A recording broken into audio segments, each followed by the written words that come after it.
Welcome back to Unblurring the Unknown. As always, I am your host, Dominic, and this is not really a episode that you might be used to from me. This is more or less an update. An update in particular to a episode I did all the way back in Season 1, and that was episode 19 on the Connecticut River Valley Killer. Now, it has most recently come to my attention that we have a little bit of developing updates in regards to that story.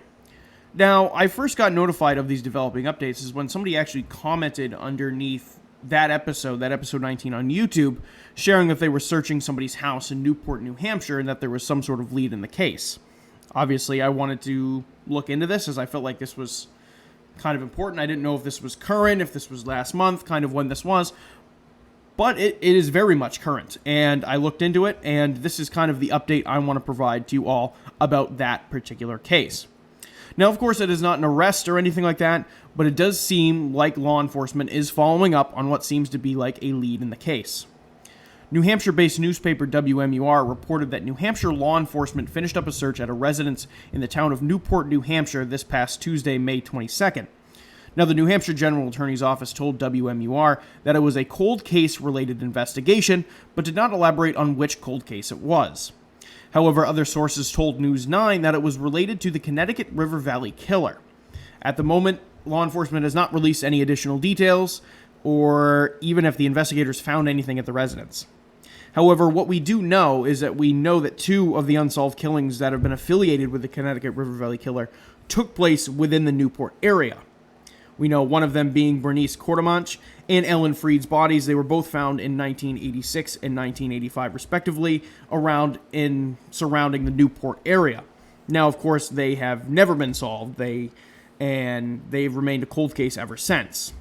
However, there is a couple twists in this update, and I do want to share those as well.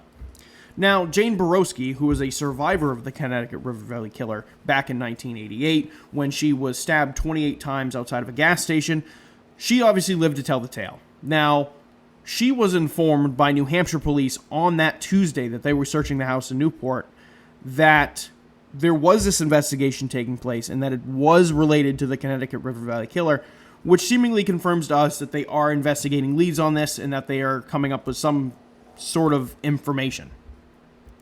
Now, this whole investigation breathes new life into this case entirely.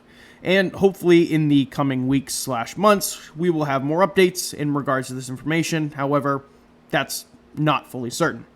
However, if we do get any more updates on this, I will obviously try and get them out to my listeners as quick as possible. Probably through TikTok, as I now have TikTok. That is Unblurring the Unknown on TikTok. I kept it easy, kept it simple. Same handle as everything else. I will most likely be providing those updates through there, just as that is a whole lot easier than going through and making little snippet episodes of every little update I get on every episode. That's just kind of much of a hassle. However, another person who has been in touch with the events currently unfolding in Newport, New Hampshire, is Julie Murray, the sister of Maura Murray, who disappeared in 2004. And if you're not aware, we also did an episode on Maura Murray, and as of right now, it is currently our most viewed one yet. If you have not listened to it, please check it out. I did a lot of work on that one. Odds are I'm probably going to do a part 2 on that, just to kind of cover some other theories and kind of some other kind of things I didn't fully tie off in the first episode. I'm probably going to do a part 2, but yes. Julie Murray has been in touch with state police in regards to the investigation in Newport, New Hampshire. Now, there is not any reason to assume that the Connecticut River Valley Killer of the 70s and 80s had anything to do with Maura's disappearance. That's pretty much a non-factor. They think they're completely not even related. However, Julie Murray is more focused on the investigation into cold cases in the state of New Hampshire. Now, Julie Murray actually led a rally last year with victims of cold cases and their families, looking for better protocol going forward and how the state investigates these cold cases. Now, one of the people who happened to attend that rally was Jane Borowski, and this is what she had to say in regards to the investigation ongoing in Newport, New Hampshire. And we did a big rally last summer for this, because there hasn't been a whole lot of movement in these cases. And evidently the rally may have led them to move forward with these cases, start reinvestigating them, and looking into them and not forgetting about them. She continues and says, "I'm not trying to get emotional right now about it because there have been so many people, There's been so many persons of interest over the years and no real suspects. This was out of the blue today. I did not expect this. Now, of course, this whole update, this isn't a smoking gun. What the investigators have found in Newport, they have not released to the public yet. I haven't been able to find any new articles on this. However, it is a fascinating update into the Connecticut River Valley Killer case, and hopefully it kind of leads us down that right path in figuring out who the Connecticut River Valley Killer truly was.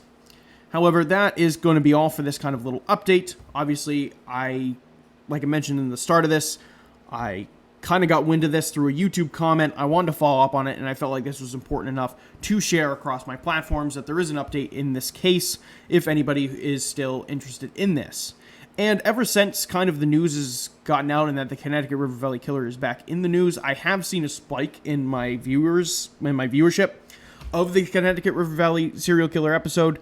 So obviously I wanted to provide an update to that as well, as it seems like there's a lot of traction on the internet about that right now. So it's kind of a twofer in me doing this little update. But with that being said, that is going to conclude this kind of little update episode.